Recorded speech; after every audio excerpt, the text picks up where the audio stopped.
Chapter 10. The Army of the Lord. The past that Joseph had hoped to bury in New York now returned to plague him. He had made a vindictive enemy of Philastus Hurlbut, a handsome, ambitious convert whom he had excommunicated in June 1833 for unchristian conduct with the ladies. In vengeful mood, Hurlbut began an investigation of the beginnings of the Mormon Church. In Canoe, about 50 miles east of Kirtland, he heard a rumor that one John Spalding had seen a resemblance between Joseph's Book of Mormon and an old manuscript written many years earlier by his brother Solomon Spalding. Electrified by the idea that the Book of Mormon might be proved a forgery, Hurlbut ransacked Canoe for evidence. Solomon had died 17 years before, and his wife had remarried and moved away, but John Spalding and his wife Martha, together with his several neighbors, remembered dimly that Solomon's old historical novel had been about a lost people who were ancestors of the Indians. That it was not a religious history they were all agreed, but under Hurlbut's excited prodding, they managed to recall an astonishing number of details that coincided exactly with those in the Book of Mormon. Astonishing because it had been 20 years since the single occasion on which they had heard Solomon read his manuscript aloud. Hurlbut wrote down their affidavits, collected their signatures, and went off triumphantly to Palmyra, where he expected to find additional evidence. Though he discovered there nothing to bolster his theory, he ran headlong into the whole folklore of Joseph's money digging. He spent 2 months in Palmyra in the autumn of 1833, assiduously collecting affidavits from more than 100 of Joseph's acquaintances. The substance of their stories was devastating, and he knew it. Only one thing remained to complete his case: rediscovery of Solomon Spalding's manuscript.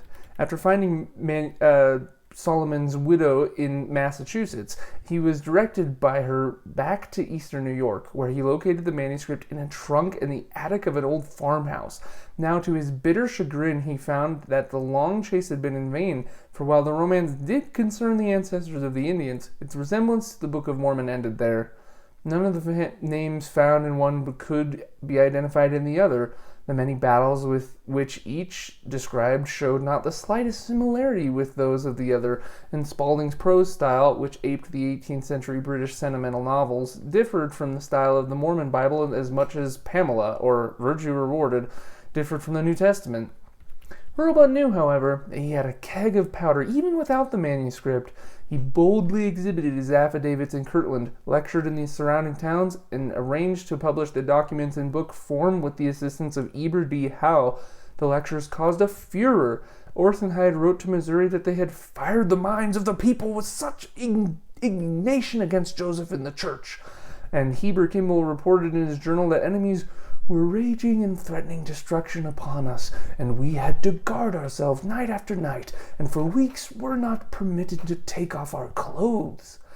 But what Joseph dreaded more than Gentile savagery was the effect of Hurlbut's lectures on his own people.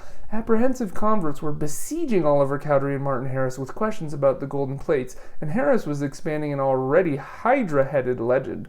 He was indiscreet enough to tell a friend confidentially that the prophet had drunk too much liquor while translating the Book of Mormon. Brought to trial by the High Council for this heresy, he amended the statement to say that the drunkenness had occurred previous to the translation. Realizing that the unchecked rumor-mongering might destroy him, Joseph began an immediate counteroffensive. He collected copies of every affidavit, read them aloud to his followers, and proceeded to demolish them as fabrications of the devil. The variety and cunning of the attacks against him was proof, he said, that Satan was out to wreck the true church, but his machinations were certain to come to naught. "I will stand like the sun in the firmament when my enemies and the gainsayers of my testimony shall be put down and cut off, and their names blotted out from among men." Rigdon, meanwhile, with an obscenity incongruous with a minister, smeared Hurlbut with a personal scandal. Apoplectic with rage, Hurlbut began publicly to threaten the life of the prophet. This gave Joseph an opportunity for which he had scarcely dared to hope. Early in January 1834, he issued a complaint, and Hurlbut was brought to trial on April 1. Hurlbut lost the case and was held in $200 bond to keep the peace for 6 months. The adverse decision shattered his influence. He sold his manuscript for $500 to Howe, who printed the book Mormonism Unveiled under his own name. Although troubled over this publication, Joseph was confident that after weathering Hurlbut's lectures he could meet this storm too, and he was right. For most Mormons, it was enough that the prophet branded the book as a pack of lies. It was his word against Hurlbut's. It was the Book of Mormon and the Book of Commandments against a volume of what they considered perjured testimony. The scales were heavily weighted in Joseph's favor. Those who knew at first hand the truth of many of Hurlbut's accusations had long since dismissed it as Joseph's juvenile folly. Many in the church shared the attitude of Brigham Young, who had a healthy understanding of human frailty. If he acts like a devil, he has brought forth a doctrine that will save us. If we abide by it, he may get drunk every day of his life, sleep with his neighbor's wife every night, run horses and gamble, but the doctrine he has produced will save you and me and the whole world. One thing, however, none of Joseph's followers could understand or forgive: his seeming lethargy about the fate of Zion. He was waiting for the tedious process of the law, but his people expected him to call down armies of angels. Late in February 1834, Parley Pratt and Lyman White arrived from Missouri storing for action. White was a boisterous, bellicose convert who had seen the glory of the Lord and was hell-bent to fight for him. His zeal and Pratt's flamboyant eloquence stirred up the whole Kirtland colony. The men had brought with them the good news that Governor Dunklin had arrested Colonel Pitcher and was investigating the unlawful seizure of the Mormon arms. He had called out the militia to be ready to escort the Mormons back to Jackson County after a special court of inquiry, and had once more advised the church members to apply for public arms. There remained the unpleasant fact that even if all the Mormons in Jackson County had muskets, they were still outnumbered by the old settlers. To remedy this, White and Pratt had a plan. They would raise an army which would march to Missouri in time to be there at the reinstatement. Ostensibly, the army would go as a group of settlers. Actually, it would be a trained military force, which would maintain a constant and vigilant patrol until the church was wealthy enough to buy out the property of the mob's leaders. The enthusiasm that greeted this plan stiffened Joseph to a decision. Quick springing visions of an army of liberation marching triumphantly into the promised land betrayed his sounder judgment. "Behold, I say unto you," said a new revelation, "the redemption of Zion must needs come by power. Therefore I will raise up unto my people a man, who shall lead them as Moses led the children of Israel. For ye are the children of Israel, and of the seed of Abraham, and ye must needs be let out of bondage by power, and with a stretched out arm." His leading elders Joseph dispatched on a whirlwind recruiting tour. Kirtland became the scene of feverish preparation, which the Painesville Telegraph editor described with somewhat less than his usual malice. Old muskets, rifles, pistols, rusty swords, and butcher knives were soon put in a state of repair and scoured up. Some were borrowed, and some were bought on credit if possible, and others were manufactured by their own mechanics. Old men, invalids, and females who could not endure the tolls and hardships of a pedestrian excursion of 1,000 miles felt it to be a great privilege to contribute liberally in the ways of funds and to the materiel of war. Poor fanatical females, who could save no more than a shilling per day by their exertions, threw in all they could raise for the purpose of helping on with the expedition, and, as they supposed, thereby securing the smiles and blessings of the Lord. Joseph had hoped for an army of 500, but 2 months of vigorous recruiting yielded fewer than 200 volunteers. By the end of April, scarcely more than $100 had been raised in Kirtland, although the elders brought back $250 from converts in the East. Finally, a revelation gave the prophet permission to mortgage that property that had formerly belonged to the order. During this period, reports from Missouri were depressing. Then word came that mob rule had become law in Independence, that every Mormon caught venturing into the county was clubbed unmercifully, and that the court of inquiry had broken up in disorder. Although Joseph was greatly disturbed by this news, it served only to whet the eagerness of Zion's camp to be off to the rescue.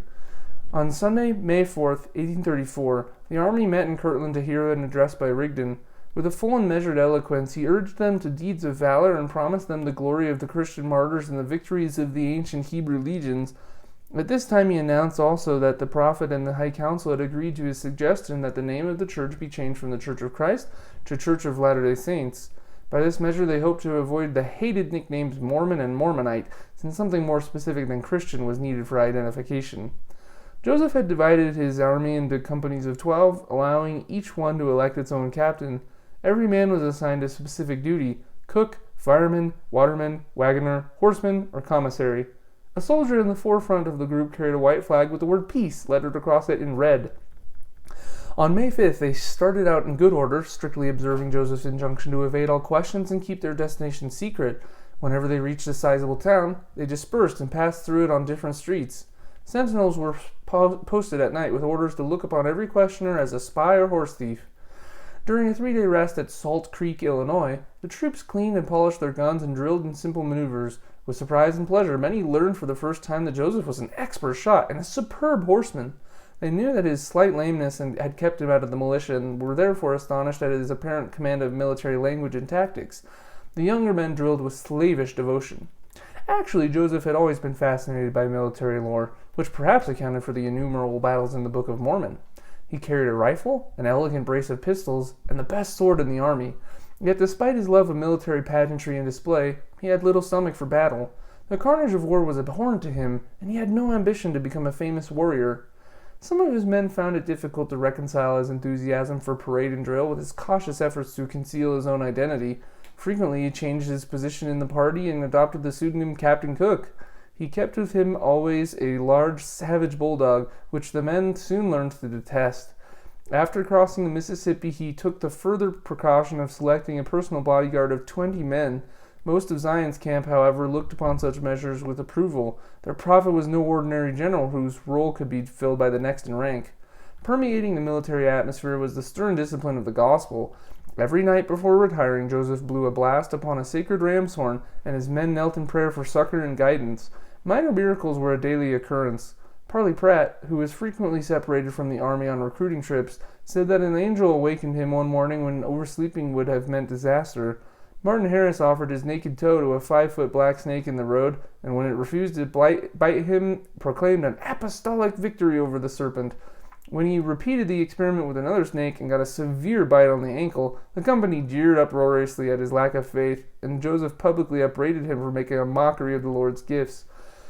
Joseph, however, added to the supernatural occurrences. Stopping near an Indian mound on the Illinois River, he excavated a skeleton from near its surface and said to his companions, "This man in mortal life was a white Lamanite, a large, thick-set man, and a man of God. His name was Zelph.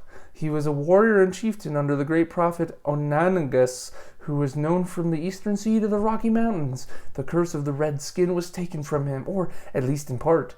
Lifting the thigh bone, which had been broken, and pointing to an arrowhead still lodged between the two ribs, he described in vivid detail the great battle in which Zelph had been killed. Brigham Young eagerly seized the arrowhead, and others carried off the leg and thigh bones for souvenirs. After a fortnight of marching, high spirits gave way to bickering.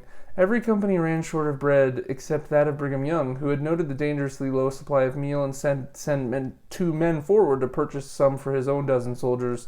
To the undercurrent of complaints, Young listened in silence. Since the failure of the United Order, Joseph had the reputation of being a poor financier, and many of the camp privately regretted that he was the treasurer for the army. His integrity they did not doubt, but everyone knew that money melted too fast in Joseph's fingers. Generous to a fault, he was the wrong man to plan a 1,000-mile journey for 200 men. The heat became intense. Unused to marching, the soldiers suffered from blistered, bleeding feet. When it rained, the roads became quagmires.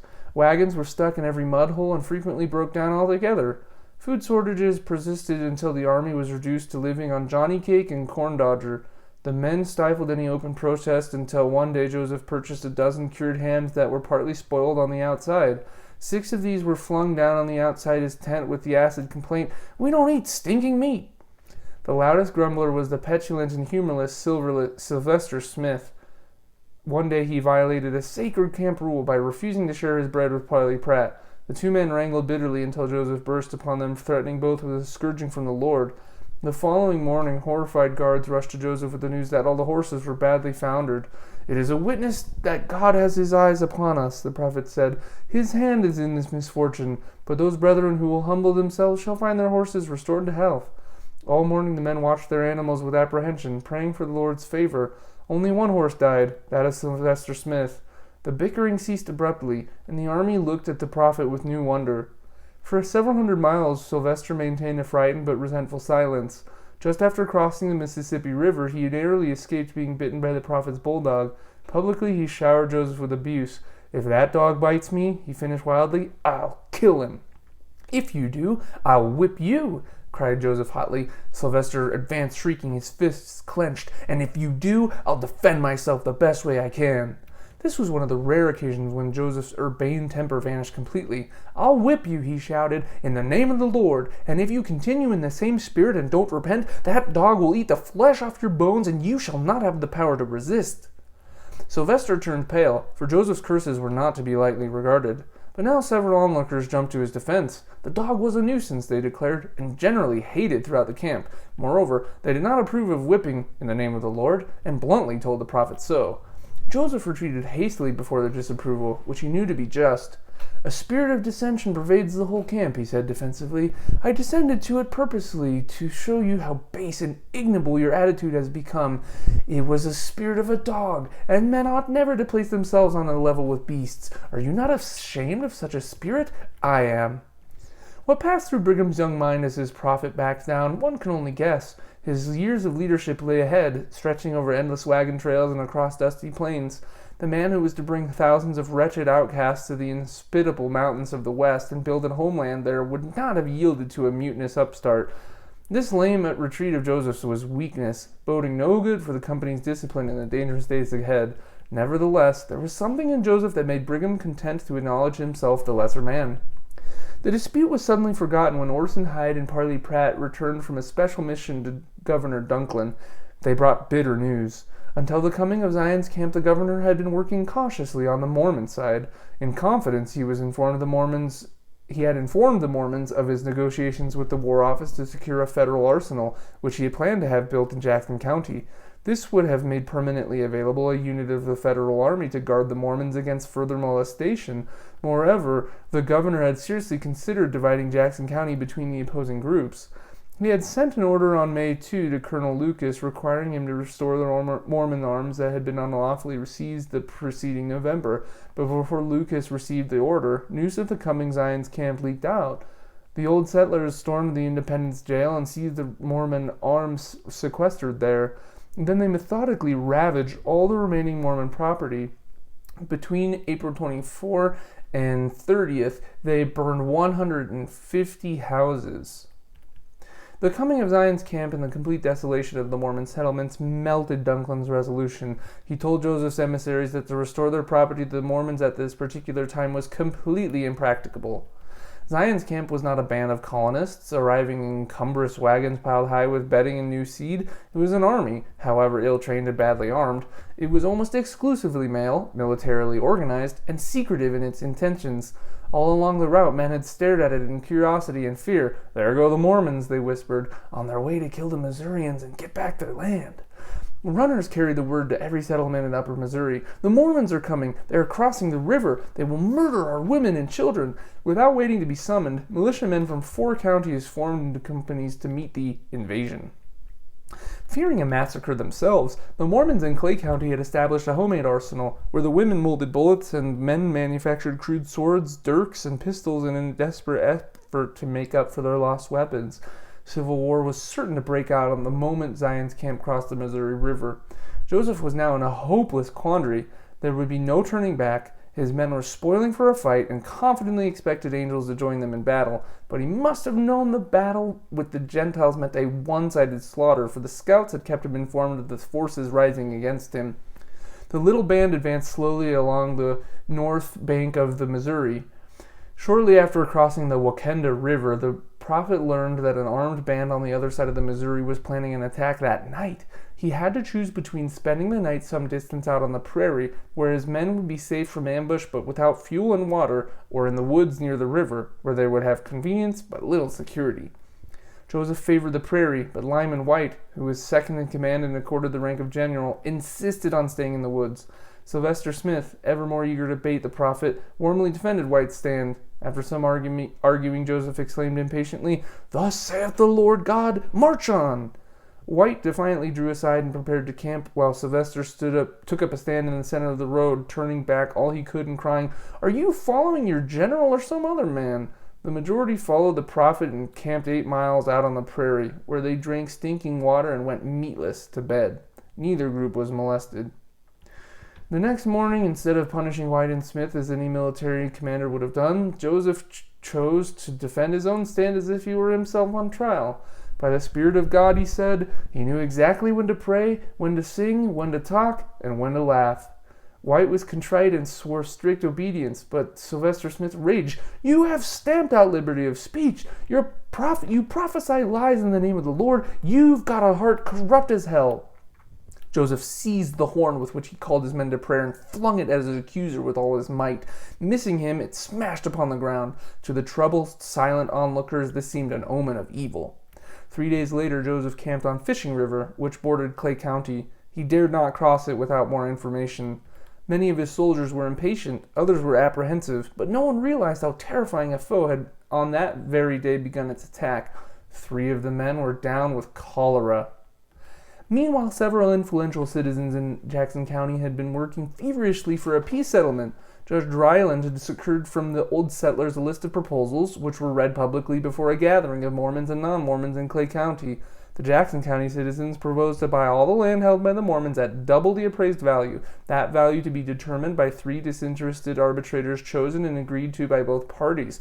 12 Mormons were to be allowed to assist the arbitrators in their appraisal. Once the price was fixed, the Missourians would pay the sum within 30 days. In return, the Mormons were to promise never to settle in the county again. The settlers offered further to sell their own lands to the Mormons under the same terms.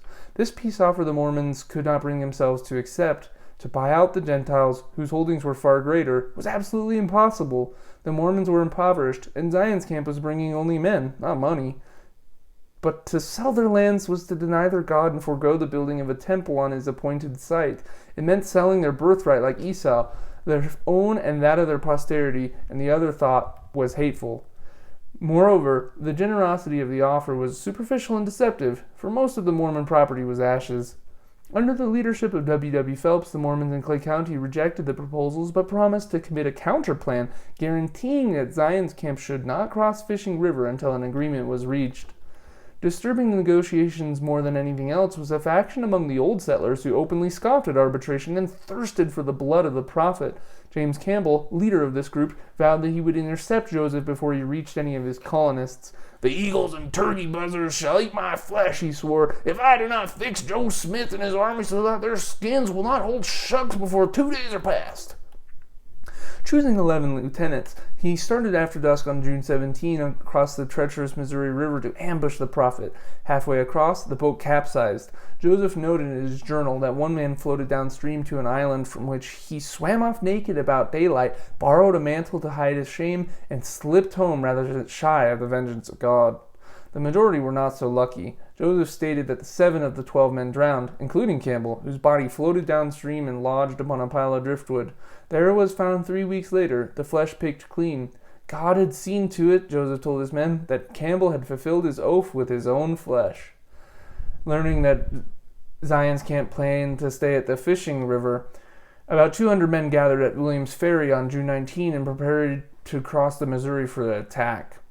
The first scow-load of 40 men had scarcely left the landing when a squall broke upon the river. Wind and rain, hail and thunder met them in great wrath, Joseph later wrote, and soon softened their direful courage and frustrated all their designs. It seemed as if the mandate of vengeance had gone forth from the God of battles to protect his servants from the destruction of their enemies. Yet the crossing was successfully accomplished, and the occupants of the boat opened fire while they were still some distance from the Mormon camp. However, the rain soaked their ammunition, and vicious hail drove them to shanties and hollow trees for shelter. The men left behind gave up their 40 comrades for lost and crawled under their wagons to escape the storm. Zion's Camp, meanwhile, had found shelter in a Baptist church. Joseph was in and out repeatedly, checking reports from his scouts, for the shots had warned him of coming trouble. Satisfied finally that there was no danger from the remainder of the night, he came in to rest. Shaking the water from his hat and clothes, he declared soberly, "Boys, there is some meaning to this. God is in this storm." The rain dampened the ardor as well as the ammunition of the attackers. The 40 who had crossed the river rode back into the morning, and the whole group returned to Independence. 2 days after this incident, Cornelius Gilliam, sheriff of Clay County, came to Zion's Camp. Gilliam, who had campaigned for sheriff with the slogan that he had shot more wolves than any other man in Missouri, minced no words. To enter Jackson County with arms would be an act of insurrection. The governor had explicitly said that it would bring the state of militia down upon the heads of the invaders. To remain camped near the border was to invite bloodshed. The Mormons had only two alternatives: to sell their lands, disperse their army, and return to Kirtland, or to purchase the land of the old settlers at double its value. Joseph heard the sheriff through. Taking stock of his circumstances, he found them bad. Zion's camp had started from Ohio with the law on its side, but somehow that same law was now stubbornly opposing him. The prophet had been 4 times in court and on 3 occasions had bested his opponents. His profound respect for the law made difficult his recognition for the fact that it could be twisted to suit the passion of a people. Joseph lacked one useful capacity of the natural leader. He was unable to gauge the repercussions of his policies on the opposition. Strategically, the whole concept of Zion's camp had been a mistake. Had it been executed with complete secrecy, had the men traveled in pairs rather than as a group, the infiltration into Clay County might have been accomplished. The impression of an invasion at least would have been avoided. Yet, entering the hornet's nest is bound to provoke trouble no matter how clever a mode of entry. Joseph finally promised Gilliam that Zion's camp would not cross the Missouri into Jackson County. Then he proposed a peace plan of his own. The Mormons would purchase all the property of the settlers in Jackson County who were Mormon baiters, the price to be set by 12 disinterested men, and the payment to be made in 1 year. He insisted, however, that the damages already sustained by his people must be deducted from the value of the property. This plan was pure face-saving. He knew very well that his cause was lost, and the knowledge was the more bitter to him because it was a cause that he had championed only under pressure.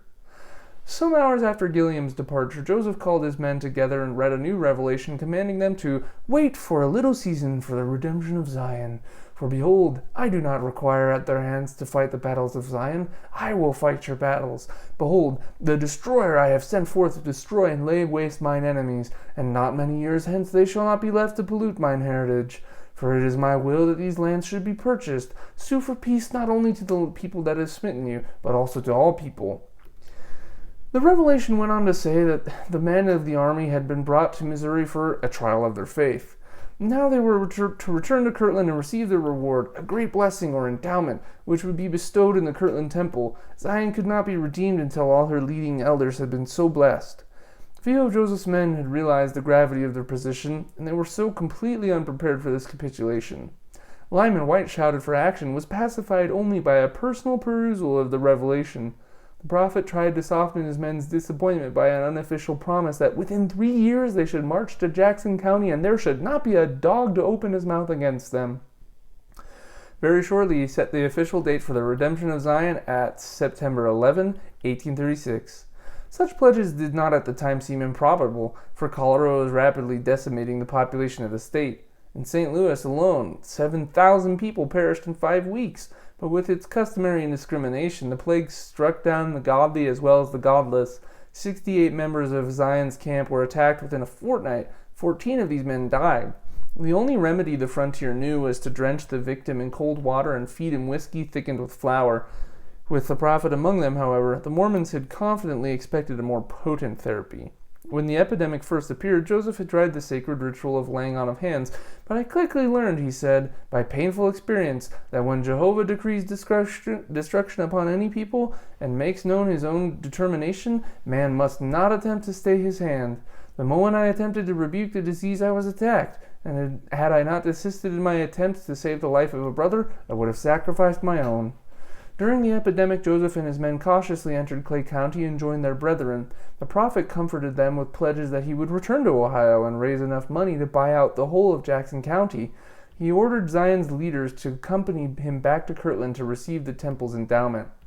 As he had expected, his own proposal for a peace settlement was turned down.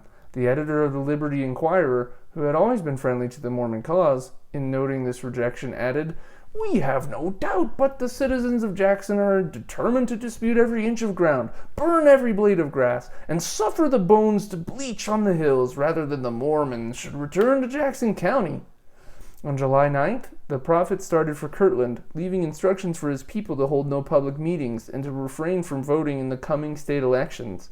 After his departure, the Liberty Inquirer observed, "The excitement which existed in this country about the time of the Mormons from Ohio arrived has entirely subsided.